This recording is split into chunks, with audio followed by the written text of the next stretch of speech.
নমস্কাৰ, আজি হৈছে 15 আগষ্ট শুক্ৰবাৰ। এই মুহূৰ্তত সমগ্ৰ ৰাজ্যবাসীৰ বাবে আহি পৰিছে আজি ৰাতিপুৱাৰ বহুকেইটা ডাঙৰ খবৰ।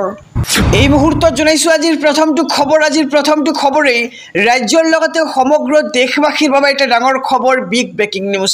আধাৰ কাৰ্ডকেই পৰিচয় পত্ৰ হিচাপে গ্ৰহণ কৰা উচিত, নিৰ্বাচন আয়োগক লৈ এবাৰ কঠোৰ হৈছে সৰ্বোচ্চ ন্যায়ালয়।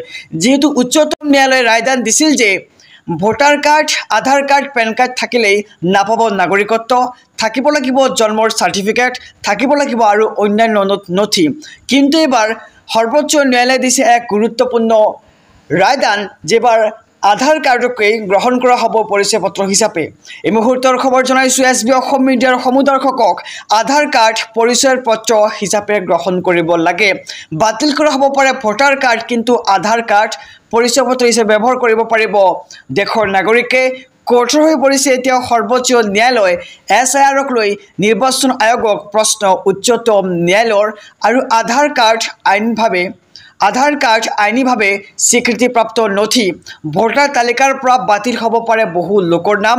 সৰ্বোচ্চ ন্যায়ালয়ৰ ন্যায়াধীশ বাক্সিয়ে নিৰ্বাচন আয়োগক ভোটাৰ কাৰ্ডক লৈ কৰিলে কেতবোৰ প্ৰশ্ন। নতুন তালিকা প্ৰস্তুত কৰাৰ পাছত সলনি কৰা হ'ব পুৰণি ভোটাৰ তালিকা। আৰু 65 লাখ ভোটদাতাৰ নাম নাই ড্ৰাফ্ট লিষ্টত। আৰু 22 আগষ্টত SIR সন্দৰ্ভত হ'ব পৰৱৰ্তী শুনানি। এই মুহূৰ্তৰ খবৰ জনাইছোঁ আধাৰ কাৰ্ড পৰিচয় পত্ৰ হিচাপে গ্ৰহণ কৰিব লাগে। বাতিল কৰা হ'ব পাৰে ভোটাৰ কাৰ্ড, কিন্তু আধাৰ কাৰ্ড থাকিব। কঠোৰ হৈ পৰিছে এতিয়া সৰ্বোচ্চ ন্যায়ালয়। SIRক লৈ নিৰ্বাচন আয়োগক প্ৰশ্ন এইবাৰ উচ্চতম ন্যায়ালয়ৰ। আধাৰ কাৰ্ড আইনীভাৱে স্বীকৃতিপ্ৰাপ্ত নথি আৰু ভোটাৰ তালিকাৰ পৰা বাতিল হ'ব পাৰে বহু লোকৰ নাম। সৰ্বোচ্চ ন্যায়ালয়ৰ ন্যায়াধীশ বাক্সিয়ে নিৰ্বাচন আয়োগক ভোটাৰ কাৰ্ডক লৈ কৰিলে কেতবোৰ প্ৰশ্ন। সমগ্ৰ ৰাজ্যবাসীৰ বাবে এটা ডাঙৰ খবৰ, বিগ ব্ৰেকিং নিউজ। আপোনাক মাৰাণাস্ত্ৰৰ লাইচেন্স লাগিব নেকি? কি যোগ্যতা লাগিব আৰু কোনে কোনে পাব এই লাইচেন্স? মুখ্যমন্ত্ৰী ডক্টৰ হিমন্ত বিশ্ব শৰ্মাই কৰিছে এক ডাঙৰ ঘোষণা। লগতে মুকলি কৰা হৈছে মাৰাণাস্ত্ৰৰ লাইচেন্সৰ পৰ্টেল। এই মুহূৰ্তৰ খবৰ জনাইছোঁ সমূহ ৰাজ্যবাসীক। খিলঞ্জীয়া ভাৰতীয় নাগৰিকেহে পাব আগ্নেয়াস্ত্ৰৰ লাইচেন্স। আৰু আবেদনকাৰীয়ে কেইবাটাও জটিল প্ৰক্ৰিয়াৰ মাজেৰে যাব লাগিব লাইচেন্স পাবলৈ। যোগ্য হ'লে খ্ৰীষ্টান, মুছলমান সকলোৱে পাব লাইচেন্স। কোনো অপৰাধৰ গোচৰ থাকিব নালাগিব আবেদনকাৰীজনৰ বিৰুদ্ধে। আৰু মানসিকভাৱে সুস্থ বুলি প্ৰমাণ কৰিলেহে চৰকাৰে দিব আপোনাক লাইচেন্স। আৰু মাৰাণাস্ত্ৰৰ প্ৰশিক্ষণ লোৱাৰ পাছতহে চৰকাৰে আবেদনকাৰীক দিব লাইচেন্স। সম্পূৰ্ণ ভাৰতীয় আইন সংবিধানৰ আধাৰতহে লাইচেন্স দিয়া হ'ব নাগৰিকক। লাইচেন্স পাবলৈ পৰিয়ালৰ 3টা প্ৰজন্ম অসমত থকাৰ প্ৰমাণ দিব লাগিব। আৰু স্পৰ্শকাতৰ দুৰ্গম অঞ্চলত থকা লোকেহে পাব লাইচেন্স। 2 ঘণ্টাৰ ভিতৰত আৰক্ষী যাব নোৱাৰা অঞ্চলৰ লোককহে দিয়া হ'ব লাইচেন্স। আৰু 3টা প্ৰজন্ম অসমত থকা মুছলমানেও লাভ কৰিব বন্দুকৰ লাইচেন্স। সেয়া কোনো হিন্দু মুছলমান বুলি কথা নাই। এইবাৰ খিলঞ্জীয়া অৰ্থাৎ যিসকল লোকৰ ঘৰ দুৰ্গম অঞ্চলত, যি অঞ্চলত আৰক্ষীয়ে 2 ঘণ্টাৰ ভিতৰত উপস্থিত হ'ব নোৱাৰে, সেই অঞ্চলৰ লোকক দিয়া হ'ব এবাৰ লাইচেন্স। গুৱাহাটী, ডিব্ৰুগড়, শিলচৰ আৰু যোৰহাটৰ নাগৰিকে নাপাব মাৰাণাস্ত্ৰৰ লাইচেন্স। নিৰাপত্তাহীনতাত ভুগি থকা খিলঞ্জীয়াক দিয়া হ'ব এই লাইচেন্স। আৰু লাইচেন্স পাবলৈ স্থায়ী বাসিন্দা আৰু খিলঞ্জীয়া হ'ব লাগিব। ৰাজ্যত আৰম্ভ হৈ গ'ল মাৰাণাস্ত্ৰৰ অনুজ্ঞাপত্ৰৰ বাবে আবেদন আঁচনি। 5 বছৰৰ বাবে আবেদনকাৰীয়ে লাভ কৰিব এই অনুজ্ঞাপত্ৰ। আবেদনকাৰী ন্যূনতম বয়স হ'ব লাগিব 21 বছৰ। আৰু 21 বছৰৰ তলৰ কোনো ব্যক্তিয়ে অনুজ্ঞাপত্ৰ বিচাৰি আবেদন কৰিব নোৱাৰিব। আৰু 2 নলীয়া বন্দুকে নিৰাপত্তা দিব এইবাৰ খিলঞ্জীয়া ভাৰতীয় নাগৰিকে পাব আগ্নেয়াস্ত্ৰৰ লাইচেন্স। আবেদনকাৰীয়ে কেইবাটাও জটিল প্ৰক্ৰিয়াৰ মাজেৰে যাব লাগিব। আমি জনাইছোঁ SB অসম মিডিয়াৰ সমূহ দৰ্শকক। ৰাজ্যবাসীৰ বাবে এটা ডাঙৰ খবৰ। মুখ্যমন্ত্ৰী হিমন্ত বিশ্ব শৰ্মাৰ দম কিমান? মুখ্যমন্ত্ৰীয়ে নিজেই উল্লেখ কৰিলে নিজৰ দমৰ কথা। এই মুহূৰ্তৰ খবৰ জনাইছোঁ সমূহ ৰাজ্যবাসীক। কংগ্ৰেছত থাকোঁতে মই ৰজাৰ দৰে আছিলোঁ। মই কাৰো ভৰিত পৰি থকা নাছিলোঁ। কংগ্ৰেছত থাকোঁতে মই তলত থকা কোনোবাই দেখিছিল নেকি বুলি প্ৰশ্ন কৰিছে এতিয়া সংবাদ মাধ্যমৰ আগত। যি দলতে নাথাকক কিয় সদায় দমত থাকিব লাগে। আৰু ৰাজীৱ গান্ধী, ইন্দিৰা গান্ধীয়ে গুলীয়াই হত্যা কৰিছিল 855 জন শ্বহীদক। আৰু মই ৰাহুল গান্ধীক তেতিয়াই বুঢ়া আঙুলি দেখুৱাই আহিছিলোঁ। কিন্তু সেই ৰাহুল গান্ধীৰ ভৰিত ধৰি আহিছে এতিয়া লুৰিণজ্যোতি গগৈয়ে। আৰু মই ৰাহুল গান্ধীক বুঢ়া আঙুলি দেখুৱাইছিলোঁ। লুৰিণে ভৰিত ধৰিছে। ৰাহুল গান্ধীক লুৰিণজ্যোতি গগৈয়ে সাক্ষাৎ কৰাৰ প্ৰসংগত এইবাৰ মুখ্যমন্ত্ৰীৰ এক বিস্ফোৰক প্ৰতিক্ৰিয়া আহি পৰিছে। কংগ্ৰেছত থাকোঁতে মই ৰজাৰ দৰে আছিলোঁ, মই কাৰো ভৰিত পৰি থকা নাছিলোঁ। এই মুহূৰ্তৰ খবৰ জনাইছোঁ। মুখ্যমন্ত্ৰী ডক্টৰ হিমন্ত বিশ্ব শৰ্মাই কৈছে যে এজন মুখ্যমন্ত্ৰী বা এজন নেতা হ'বলৈ কিমান দমৰ প্ৰয়োজন। আহিছোঁ পৰৱৰ্তী খবৰৰ মাজলৈ। মাদ্ৰাছা মছজিদত উত্তোলন কৰিব লাগিব ৰাষ্ট্ৰীয় পতাকা, নিৰ্দেশ এইবাৰ ৱাকফ বৰ্ডৰ। এই মুহূৰ্তৰ খবৰ জনাইছোঁ। যিহেতু আজি হৈছে 15 আগষ্ট আৰু আজিৰ দিনটোত প্ৰতিটো মাদ্ৰাছা মছজিদত পতাকা উত্তোলন কৰিব লাগিব। সকলো মাদ্ৰাছা মছজিদত উত্তোলন কৰিব লাগিব ৰাষ্ট্ৰীয় পতাকা।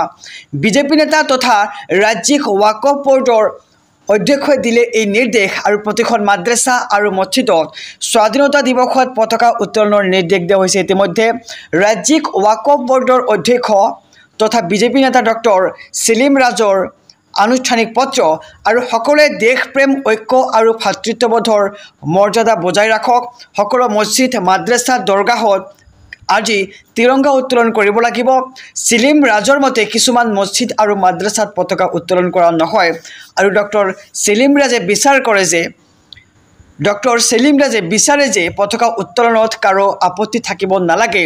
যিয়ে তিৰংগা আৰু দেশক ভাল নাপায় তেওঁলোক ভাৰতত থকাৰ অধিকাৰ নাই বুলি প্ৰকাৰ মন্তব্য কৰা হৈছে। আৰু কোনোবাই যদি নাকচ কৰে তেন্তে তেওঁ দেশক ভাল নাপায়। পতাকা উত্তোলন কৰিব নিবিচৰাসকলে মৌলবাদী চিন্তাক আশ্ৰয় দিয়ে। সকলো মাদ্ৰাছা মছজিদত আজি উত্তোলন কৰিব লাগিব ৰাষ্ট্ৰীয় পতাকা। আহিছোঁ পৰৱৰ্তী খবৰৰ মাজলৈ। 17 আগষ্টত বিশ্বনাথত হ'ব বৃহৎ উচ্ছেদ অভিযান, চৰকাৰে সাজু কৰিছে বেদখলকাৰীৰ তালিকা। এই মুহূৰ্তৰ খবৰ, ডাঙৰ খবৰ জনাইছোঁ। অহা 17 আগষ্টত বিশ্বনাথত হ'ব বৃহৎ উচ্ছেদ অভিযান। উচ্ছেদ চলাবলৈ চৰকাৰে সাজু কৰিছে বুলডোজাৰ আৰু অৰ্ধশতাধিক বুলডোজাৰ সাজু কৰিছে উচ্ছেদৰ বাবে। চৰকাৰী ভূমি বেদখল কৰা কোনো লোক হাৰি নাযাব। যিসকলে 100 বিঘা 200 বিঘা মাটি দখল কৰি ভূমিহীনৰ নাটক কৰি আছে কাকো ৰেহাই দিয়া নহ'ব। আৰু মাটি দখল কৰি ভূমিহীনৰ নাটক কৰা কাৰ্য সহ্য নকৰে চৰকাৰে।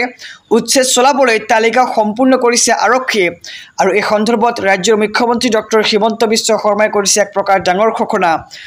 17 আগষ্টত বিশ্বনাথত বৃহৎ উচ্ছেদ অভিযান চলাব এইবাৰ চৰকাৰে। উচ্ছেদ চলাবলৈ চৰকাৰে সাজু কৰিছে বুলডোজাৰ। অৰ্ধশতাধিক বুলডোজাৰ সাজু কৰিছে উচ্ছেদৰ বাবে। চৰকাৰী ভূমি বেদখল কৰা কোনো লোক হাৰি যাব নোৱাৰিব। আহিছোঁ পৰৱৰ্তী খবৰৰ মাজলৈ। 22 লাখ মৃত ভোটাৰৰ নাম দিয়ক, নিৰ্বাচন আয়োগলৈ উচ্চতম ন্যায়ালয়ৰ নিৰ্দেশ। এই মুহূৰ্তৰ খবৰ, ডাঙৰ খবৰ জনাইছোঁ সমূহ ৰাজ্যবাসীক। বিহাৰৰ ভোটাৰ তালিকাক লৈ সৃষ্টি হোৱা বিতৰ্কৰ সন্দৰ্ভত গুৰুত্বপূৰ্ণ নিৰ্দেশনা এইবাৰ উচ্চতম ন্যায়ালয়ৰ। বিহাৰৰ ভোটাৰ তালিকাৰ পৰা কৰ্তন কৰা 65 লাখ ভোটাৰৰ নাম ৱেবছাইটত প্ৰকাশ কৰিব লাগিব নিৰ্বাচন আয়োগে। বৃহস্পতিবাৰে উচ্চতম ন্যায়ালয়ত অনুষ্ঠিত হৈছিল বিহাৰৰ ভোটাৰ তালিকা পুনৰীক্ষণ গোচৰৰ শুনানি। আৰু গোচৰটোৰ তৃতীয় দিনাৰ শুনানি কালত নিৰ্বাচন আয়োগলৈ এই নিৰ্দেশনা উচ্চতম ন্যায়ালয়ৰ। বিহাৰৰ ভোটাৰ তালিকাৰ পৰা নাম কৰ্তন হোৱা 65 লাখ ভোটাৰৰ মাজত আছে 22 লাখ মৃত ভোটাৰ। উচ্চতম ন্যায়ালয়ৰ নিৰ্দেশনা অনুসৰি মৃত 22 লাখ ভোটাৰৰ নাম প্ৰকাশ কৰিব লাগিব নিৰ্বাচন আয়োগে। নিৰ্বাচন আয়োগে ভোটাৰ তালিকাৰ পৰা নাম কৰ্তন কৰা ভোটাৰৰ নাম ৱেবছাইটত প্ৰকাশ কৰাৰ পাছতে সৃষ্টি হৈছিল বিতৰ্ক। নিৰ্বাচন আয়োগে জীৱিত অৱস্থাতে মৃত ঘোষণা কৰিছিল বিহাৰৰ একাংশ ভোটাৰক। আৰু ৰাহুল গান্ধীৰ নেতৃত্বত কংগ্ৰেছ কৰ্মীয়ে জীৱিত অৱস্থাত আৱিষ্কাৰ কৰিছিল নিৰ্বাচন আয়োগে মৃত ঘোষণা কৰা একাংশ ভোটাৰক। আৰু ইয়াৰ পাছতে নিৰ্বাচন আয়োগৰ ৱেবছাইটৰ পৰা বিহাৰৰ ভোটাৰ তালিকা আঁতৰাই দিছিল বুলি অধিবক্তা প্ৰশান্ত ফুকনে অভিযোগ উত্থাপন কৰিছিল। সমগ্ৰ ৰাজ্যৰ লগতে দেশবাসীৰ বাবে এটা ডাঙৰ খবৰ, বিগ ব্ৰেকিং নিউজ। অৱশেষত সত্য প্ৰমাণিত হ'ল ৰাহুল গান্ধীৰ সেই অভিযোগ। ইভিএমত আছে ভয়ংকৰ ভুল, জয়ী হ'ল ইভিএমৰ ভোট গণনাত পৰাজিত প্ৰাৰ্থী। ৰাহুল গান্ধীয়ে নিৰ্বাচনী আয়োগৰ বিৰুদ্ধে যি অভিযোগ আনিছিল সেয়া এতিয়া সত্য প্ৰমাণিত হ'ল। আৰু ইভিএমত আছে ভয়ংকৰ ভুল, জয়ী হ'ল ইভিএমৰ ভোট গণনাত পৰাজিত প্ৰাৰ্থী। ফাদিল হ'ল ইভিএমক লৈ বিস্ফোৰক তথ্য। অৱশেষত পৰাজয়ৰ 3 বছৰৰ পিছত পুনৰ জয়ী হ'ল প্ৰাৰ্থী। ন্যায় পালে মোহিত কুমাৰে। 2022 চনৰ 2 নৱেম্বৰত হাৰিয়ানাৰ পানীপথত গাঁওবুঢ়াৰ পদবীৰ বাবে অনুষ্ঠিত হৈছিল নিৰ্বাচন ইভিএমত। আৰু গাঁওবুঢ়াৰ নিৰ্বাচনত ব্যৱহাৰ কৰা হৈছিল এক ইভিএম।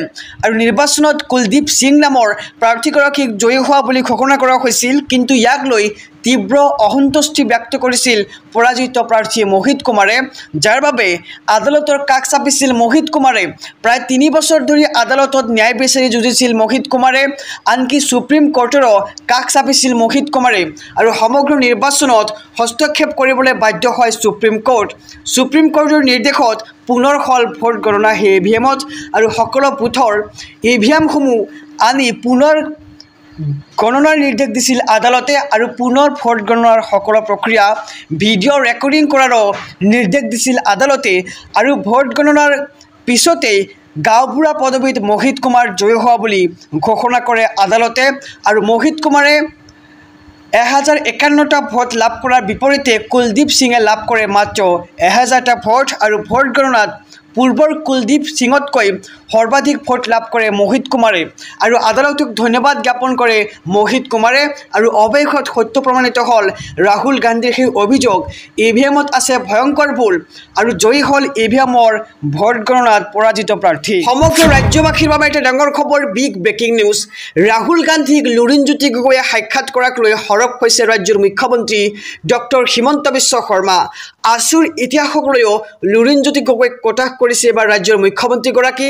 ৰাহুল গান্ধীক 855গৰাকী শ্বহীদৰ হত্যাকাৰী আখ্যা দিলে ৰাজ্যৰ মুখ্যমন্ত্ৰী ডক্টৰ হিমন্ত বিশ্ব শৰ্মাই। আছুৰ প্ৰাক্তন সাধাৰণ সম্পাদক লুৰিণজ্যোতি গগৈয়ে ৰাহুল গান্ধীৰ ভৰিত পৰা বুলিও কটাক্ষ মুখ্যমন্ত্ৰীগৰাকীৰ। আছুৱে 855গৰাকী শ্বহীদৰ কেঁচা তেজৰ বিনিময়ত ৰাজনীতি কৰে বুলি এক প্ৰকাৰ মন্তব্য কৰিছে ৰাজ্যৰ মুখ্যমন্ত্ৰীগৰাকীয়ে। সেই আছুৰে প্ৰাক্তন সাধাৰণ সম্পাদক লুৰিণজ্যোতি গগৈয়ে ৰাহুল গান্ধীৰ ভৰিত পৰিলে। লুৰিণজ্যোতি গগৈয়ে 855গৰাকী শ্বহীদৰ হত্যাকাৰী ৰাহুল গান্ধীৰ ভৰিত পৰাৰ পাছত চেহেৰা আৰু ফটো চাবলৈ ভাল নালাগে বুলি এক প্ৰকাৰ বিস্ফোৰক মন্তব্য কৰিছে ৰাজ্যৰ মুখ্যমন্ত্ৰীগৰাকীয়ে আৰু এনেদৰে লুৰিণজ্যোতি গগৈক কটাক্ষ কৰিলে ৰাজ্যৰ মুখ্যমন্ত্ৰী ডক্টৰ হিমন্ত বিশ্ব শৰ্মাই। জনাইছো খবৰ, উল্লেখযোগ্য যে অসম জাতীয় পৰিষদৰ নেতৃত্বৰ সৈতে দিল্লীত ৰাহুল গান্ধীক সাক্ষাৎ কৰিছিল লুৰিণজ্যোতি গগৈয়ে আৰু এই সন্দৰ্ভত ৰাজ্যৰ মুখ্যমন্ত্ৰীয়ে এবাৰ বিস্ফোৰক মন্তব্য কৰিছে। আহিছো পৰৱৰ্তী খবৰৰ মাজলৈ। ৰাজ্যবাসীৰ বাবে আৰু এটি ডাঙৰ খবৰ, বাংলাদেশী প্ৰমাণিত হ'লে লগে লগে কৰা হ'ব বিতৰণ। তন্নকৈ পৰীক্ষা কৰা হ'ব উচ্ছেদিতৰ নথিপত্ৰ। স্থায়ী বাসিন্দা নহ'লেই উপায়ুক্তই কৰিব ইনকুৱাৰী। এই মুহূৰ্তৰ খবৰ, ডাঙৰ খবৰ জনাইছোঁ সমগ্ৰ ৰাজ্যবাসীক।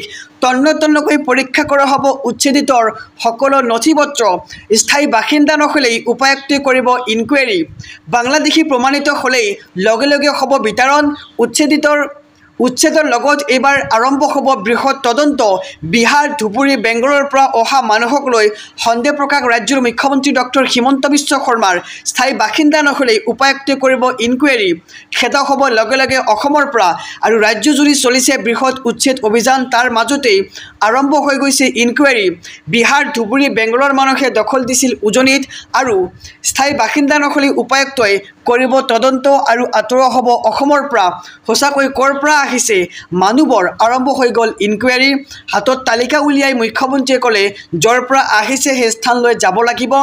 অচিনাকি সন্দেহযুক্ত মানুহ দেখিলে সজাগ হওক। মুখ্যমন্ত্ৰীয়ে ৰাইজলৈ দিলে এই ডাঙৰ বাৰ্তা। হাতত লিষ্ট উলিয়াই মুখ্যমন্ত্ৰীয়ে কৈ গ'ল অনুপ্ৰৱেশকাৰীৰ কথা আৰু কাছাৰ, শ্ৰীভূমি, ধুবুৰী, বৰপেটাৰ শ পৰিয়ালে বাহৰ পাতিছিল উৰিয়াম ঘাটত আৰু তাত উচ্ছেদ কৰা হৈছে আৰু লগতে হোজাই, নগাঁও, মৰিগাঁও, আনকি বিহাৰৰ মানুহেও দখল দিছিল উৰিয়াম ঘাটত। বিহাৰৰ মানুহখিনিক লৈও সন্দেহ প্ৰকাশ কৰিলে মুখ্যমন্ত্ৰী ডক্টৰ হিমন্ত বিশ্ব শৰ্মাই। আহিছোঁ আন এক খবৰৰ মাজলৈ। BTRত আমি আটাইতকৈ অধিক আসন পাম। এইবাৰ BTR প্ৰধান প্ৰমোদ বড়োৰ এক ডাঙৰ মন্তব্য। BTRত আমি আটাইতকৈ অধিক আসন পাম। যিমান দলে ইয়াত নিৰ্বাচন খেলিব সকলোতকৈ UPPL ওপৰত থাকিব। যোৱা 5 বছৰত এবাৰো এছেম্বলিলৈ নাহিল হাগ্ৰামা মহিলাৰী আৰু আমাৰ দল 40টা সমষ্টিতে শক্তিশালী হৈ আছে বুলি মন্তব্য কৰে BTR প্ৰধান প্ৰমোদ বড়োৱে আৰু ওদালগুৰিত এই মন্তব্য কৰে BTR প্ৰধান প্ৰমোদ বড়ো। জনাইছোঁ খবৰ, ডাঙৰ খবৰ, BTRত আমি আটাইতকৈ অধিক আসন পাম বুলি মন্তব্য কৰিছে প্ৰমোদ বড়োৱে। যিমান দল ইয়াত নিৰ্বাচন খেলিব সকলোতকৈ UPPL ওপৰত থাকিব বুলি এক প্ৰকাৰ মন্তব্য কৰা হৈছে। যোৱা 5 বছৰত এবাৰো এছেম্বলিলৈ নাহিল হাগ্ৰামা মহিলাৰী আৰু আমাৰ দল 40টা সমষ্টিতে শক্তিশালী। ওদালগুৰিত এই মন্তব্য কৰে BTR প্ৰধান প্ৰমোদ বড়ো। আহিছোঁ পৰৱৰ্তী খবৰৰ মাজলৈ। অৰুণোদয় হিতাধিকাৰীলৈ ভাল খবৰ ৰাজ্য চৰকাৰৰ। 1250 টকাৰ পৰিৱৰ্তে লাভ কৰিব 1500 টকা। অৰুণোদয় আঁচনিৰ হিতাধিকাৰীয়ে আজিয়ে কৰক এই কাম। এই মুহূৰ্তৰ খবৰ জনাইছোঁ, ভাল খবৰ ৰাজ্যবাসীলৈ। 1250 টকাৰ পৰিৱৰ্তে লাভ কৰিব আপুনি 1500 টকা। অৰুণোদয় আঁচনিৰ হিতাধিকাৰীয়ে আজিয়ে কৰক এই বিশেষ কাম। জানুৱাৰী মাহৰ পৰা মহিলাসকলৰ একাউণ্টত সোমাব বৰ্ধিত ধন আৰু 1250 টকাৰ পৰিৱৰ্তে 1500 টকা লাভ কৰিব মহিলাসকলে। জানুৱাৰীৰ পৰা গেছ চিলিণ্ডাৰ ক্ৰয় কৰিলেই 250 টকাকৈ পাব ৰাজ সাহায্য আৰু অৰুণোদয়ৰ ধনৰ লগতে 250 টকালৈকে সোমাব ৰাজ সাহায্য আৰু সৰ্বমুঠ 1500 টকা লাভ কৰিব হিতাধিকাৰীসকলে। ৰাজ্যৰ মুখ্যমন্ত্ৰী ডক্টৰ হিমন্ত বিশ্ব শৰ্মাই এই সন্দৰ্ভত কৰিছে এক ডাঙৰ ঘোষণা। 1200 টকাৰ পৰিৱৰ্তে লাভ কৰিব 1500 টকা আৰু অৰুণোদয় হিতাধিকাৰীয়ে আজি কৰক এই কাম।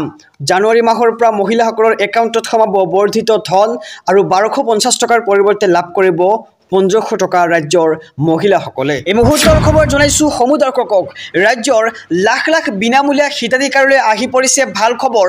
বৃহৎ ঘোষণা কৰিছে ৰাজ্যৰ মুখ্যমন্ত্ৰী ডক্টৰ হিমন্ত বিশ্ব শৰ্মাই। অহা 1 নৱেম্বৰৰ পৰা সলনি হ'ব ৰেচন লোৱাৰ নিয়ম। সম্পূৰ্ণ নতুন পদ্ধতিৰে ল'ব লাগিব আপুনি ৰেচন। বিনামূলীয়া ৰেচন আৰু অৰুণোদয়ৰ নিয়ম সলনি কৰিলে ৰাজ্যৰ মুখ্যমন্ত্ৰী ডক্টৰ হিমন্ত বিশ্ব শৰ্মাই। নতুনকৈ ৰেচন কাৰ্ডৰ আবেদন কৰা সকলৰ বাবে আহি পৰিছে ডাঙৰ খবৰ। চাউলৰ লগতে প্ৰতিগৰাকী হিতাধিকাৰীয়ে পাব দাইল, চেনি আৰু নিমখ আৰু বজাৰতকৈ অতি কম দামত লাভ কৰিব এইসমূহ সামগ্ৰী। কেনেকৈ কৰিব নতুনকৈ ৰেচন কাৰ্ডৰ বাবে আবেদন সেয়াও জনাই যাম। আপুনি কোনটো ৱেবছাইট ফ'ল' কৰিব লাগিব। pds.assam.gov.in পৰ্টেলত আপুনি ৰেচন কাৰ্ডৰ বাবে কৰিব পাৰিব আবেদন। পৰ্টেলটো আকৌ জনাইছোঁ, আপুনি স্ক্ৰীনশ্বট লৈ লওক অথবা লিখি লওক। ৱেবছাইটটো হৈছে pds.assam.gov.in। আপুনি এই পৰ্টেলৰ জৰিয়তে নতুন ৰেচন কাৰ্ডৰ বাবে কৰিব লাগিব আবেদন আৰু আবেদন পত্ৰ জিলা সমজিলাৰ খাদ্য ৰাজহুৱা বিতৰণ আৰু গ্ৰাহক পৰিক্ৰমা বিভাগৰ কাৰ্যালয়তো কৰিব পাৰিব আবেদন।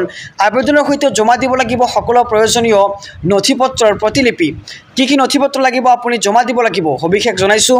আধাৰ কাৰ্ড, ভোটাৰ কাৰ্ড, ভোটাৰ তালিকা, ঠিকনাৰ প্ৰমাণপত্ৰ, পৰিয়ালৰ সকলো সদস্যৰ ফটো, বেংক একাউণ্টৰ সবিশেষ শুদ্ধ আৰু সম্পূৰ্ণভাৱে পূৰণ কৰা প্ৰপত্ৰ আপুনি জমা দিব লাগিব।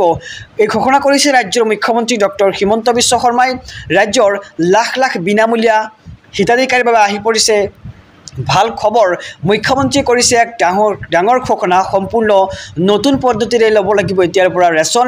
বিনামূলীয়া ৰেচন আৰু অৰুণোদয়ৰ নিয়ম সলনি কৰে ৰাজ্যৰ মুখ্যমন্ত্ৰী ডক্টৰ হিমন্ত বিশ্ব শৰ্মাই।